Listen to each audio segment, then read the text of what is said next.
Hey guys, Into the End here. Welcome back to the gameplay video of draft number 9. Or 8. Or... I don't remember the number of the draft.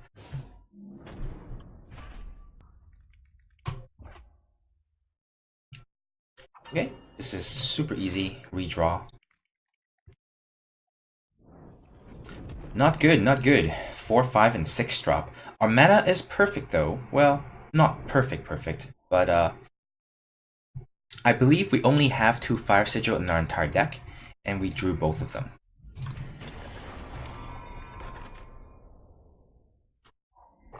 But our power base is quite good, and now we've drawn a 3-drop, and even a 1 power, 1 damage spell to get rid of his first aggressive threat, possibly the first aggressive threat, is very good. Okay, I'm very happy about this. Let's just play the Storm Chaser, Storm Crasher, and we'll trade damage.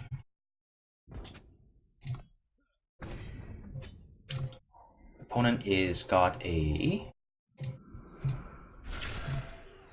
3-color deck as well. Alright, that's fine. We can just lightning strike that thing down. We'll swing for 2. And I will just lightning strike. It's unfortunate because it's a very inefficient use of my mana. I'm basically wasting 2 power that turn, but I think dealing with the 5/3 is pretty important.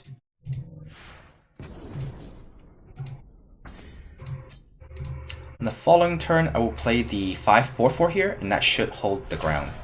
Oh, this thing has quick strike. A quick draw. That's somewhat problematic. So my option is to play the Hunter, or the Hurler, or I can play the Militant, but then on the following turn, what I would like to do is play the Persecutor at Arms and mentor the Hurler to make this a 0/2. So I think that's going to be my play.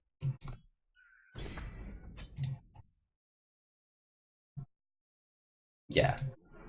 And then on the following turn, I can Cobalt Acolyte the Hurler or the Persecutor at Arms and make it flying, and that will give me a pretty good offensive force. Yeah, we'll take the 4 damage. This thing is perfect for the snowball. We can afford to let this attack us once. In fact, I don't think he'll attack. So I think...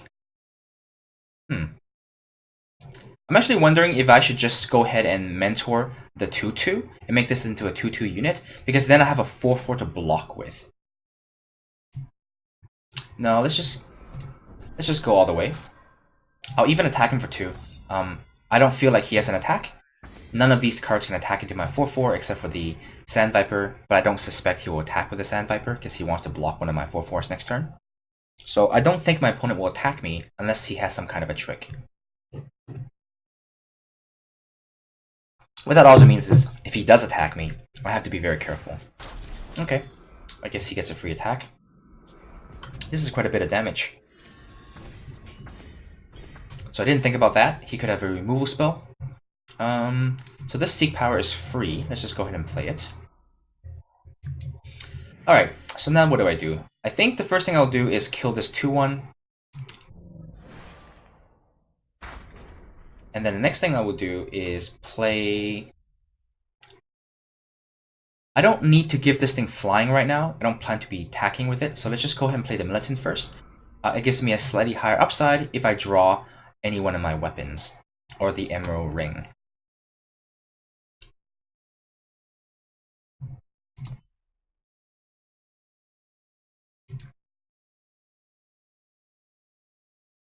My opponent appears to be time and...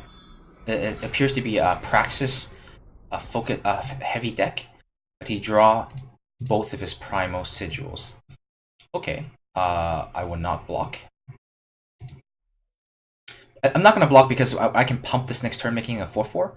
There's no point double blocking it and letting him kill it. That seems like a really bad deal. Ooh, that is very good. I can play both of these spells in the same turn. And then I can use the Duelist Blade to kill his 1/2 Sand Viper.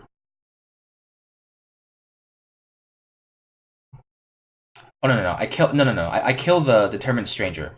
Then he has no way to attack me. Yeah, that seems good.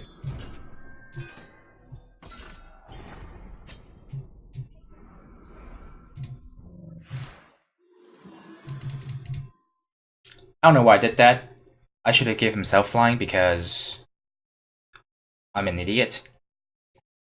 I don't have a way to remove the permafrost anyway. I don't know why I did that. I should have definitely give it self-flying. Huh. Now what do I do? Oh dear. That's problematic. So I think no matter how I block, I will lose my Duelist Blade. Or am I okay with that? Because I would like to turn this into a 4-4, which trumps him, trumps everything he has. Alternatively, what I can do is I can double block the stranger here, block here, and take the 1, making this a 4-2. You know what? I'm actually going to do that.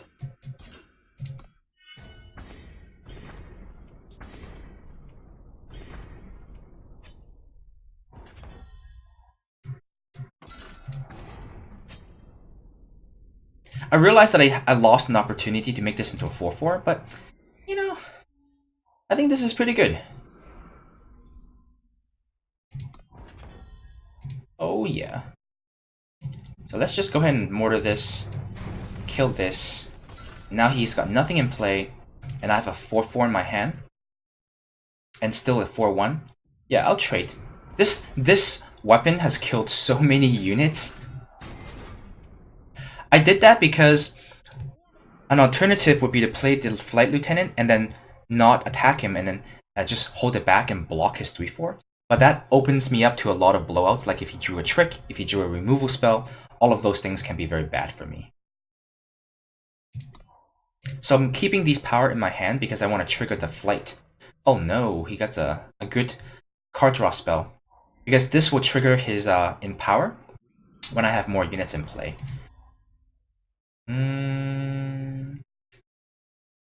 So if he draws one more time, this becomes a 4-4. So I want to be able to do this so that he still can't attack into me. Uh-oh. That's not good. Maybe in retrospect I should have kept the 4-4 flyer. I don't know. Maybe I played wrong there. But then again, who would have known that I would draw 12 power like this? Slowly dying here. I need to draw a unit. So if I attack him for 7, he cracks back with everything. I chump block the 4-4, take 3, go to 1. No, I think I just have to wait and hope I draw one of my flyers, which I do have many of. If I had kept the Stormcrasher and made it into a 4-4, what that means is he would still have his 1-2 Viper in play, and he would possibly still have his 3-3 in play. So I'm dead next turn no matter what because he can hit for 3 and I can't block it. I can strengthen many this, but it's only going to be 9 damage, 10 damage, and I can't kill him. So we lose this game. But I think if we had made the other play, let him kill the Duelist Blade and kept the Stormcrasher, I think we would still have lost because he would still have at least 2 units in play. And one of those units would be the Viper, which we can't deal with. I think what we lost us this game is the fact that we drew 4 consecutive lands while my opponent drew creatures. I think that's the real problem.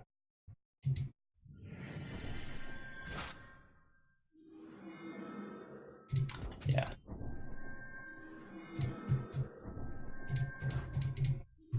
That was kind of pointless. I was just going through the motions. Right, good game. Yeah, maybe you can let me know in the comments. Did I make a mistake? Should I have kept the Stormcrasher? Would the game have ended up differently? I feel like at the time that was the right play. I still think so. But maybe when I review the replay later on, I'll think about it again when I look at the video again. Okay, this hand's quite decent. This hand's very good actually. Paladin into Mace into Longsword is quite good. It always feels good to have the Snowball in your opening hand in case your opponent has a very aggressive deck.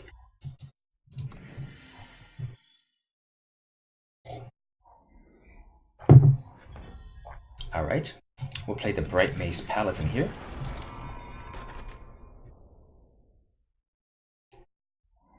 Mooch, this name is very familiar. Oh no! That's unfortunate. I do like the Paladin. Okay, we'll play the Stranger, and then we'll end the turn Trailblaze. And then next turn we'll play the Hurler. A 4 mana, a 4/4 or a 6/6 is going to be quite good. Let's take a look at what it is. I actually... Because I can kill the Fledgling with the Talon and the Snowball. I think that's good enough for me.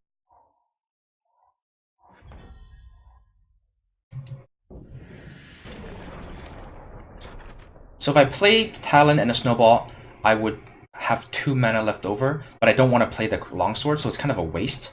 I think what I'm going to do instead is just attack him and see if he blocks. If he blocks, then I can Snowball him.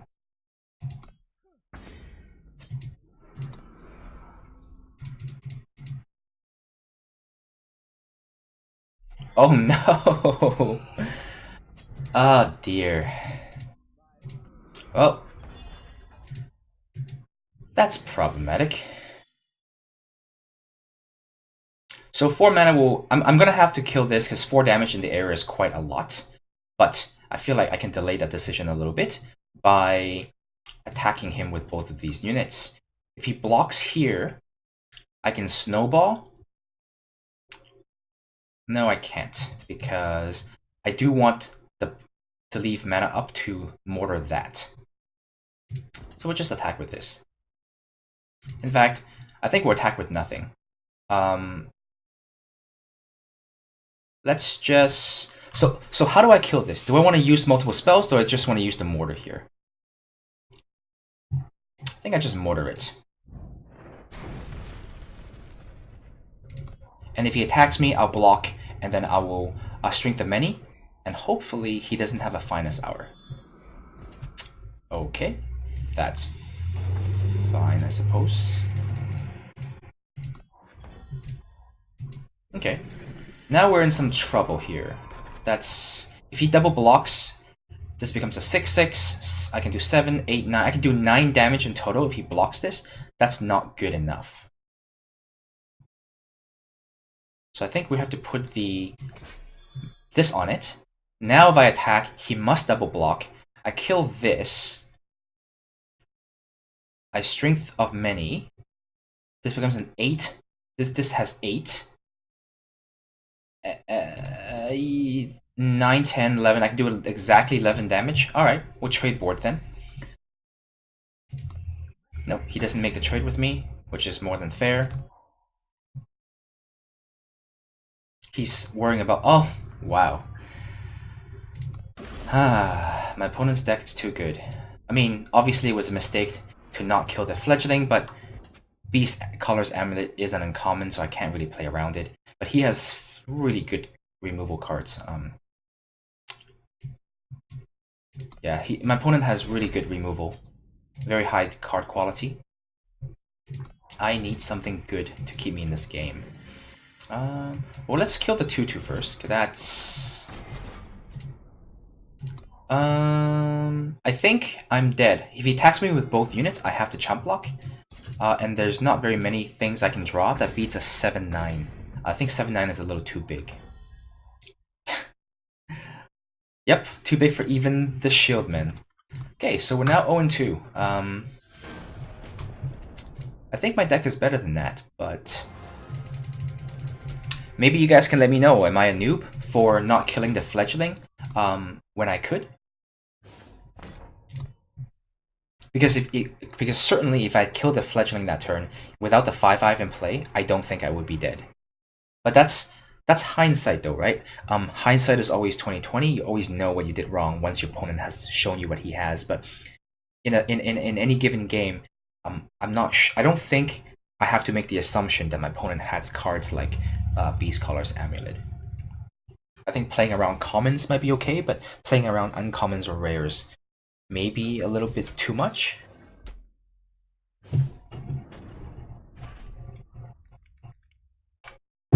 I still have faith in this deck though, so we're going to keep going. I think we can still come back.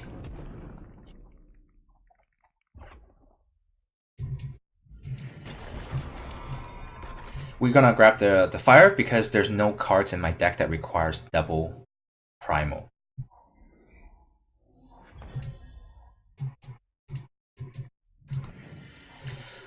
Okay, this hand's quite slow. I have nothing. I have an interactive card at 2, but other than that, I have nothing to do into turn 6. But I think I will draw into something. And I just did.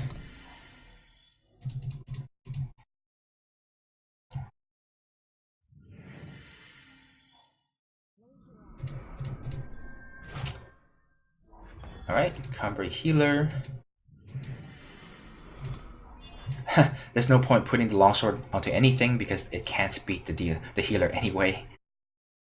This card is super good for defensive purposes.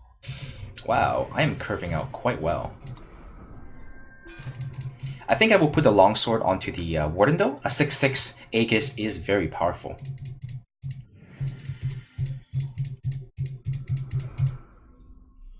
Oh, he's gonna trigger the Aegis now. Fair enough. Yeah, I'm still gonna do this. Even a normal 6/6 is quite difficult to deal with.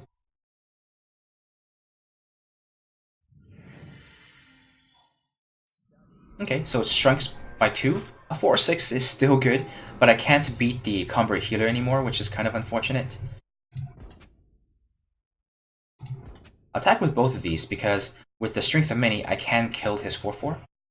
Wait. Oh, it's a 2/6 because this thing grows. That's a good combo. And I have both of these cards. Maybe I should play with the Crown Watch Squire myself. So now I can't kill anything. Huh.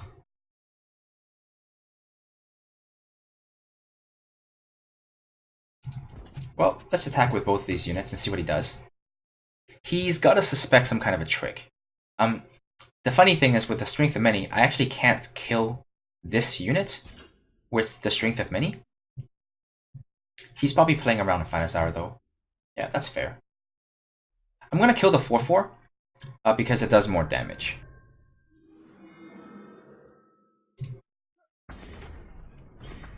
I'll worry about beating through the 2/5 later. This thing is now all of a sudden a 4/5. Huh. Alright. I'm not going to use Aelin's... Sorry. I play a little too fast sometimes. I didn't use Aelin's Choice to kill the 4/5 because the 2/6 can hold it back this turn. So whenever you have units in play that can deal with their units, you shouldn't be wasting removal spells on cards. I can also ultimate... What? What?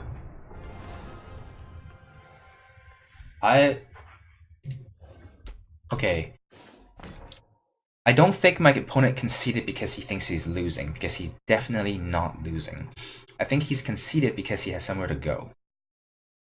Maybe his wife aggroed, or the girlfriend aggroed. Maybe he forgot to do some chores, and his parents yelled at him.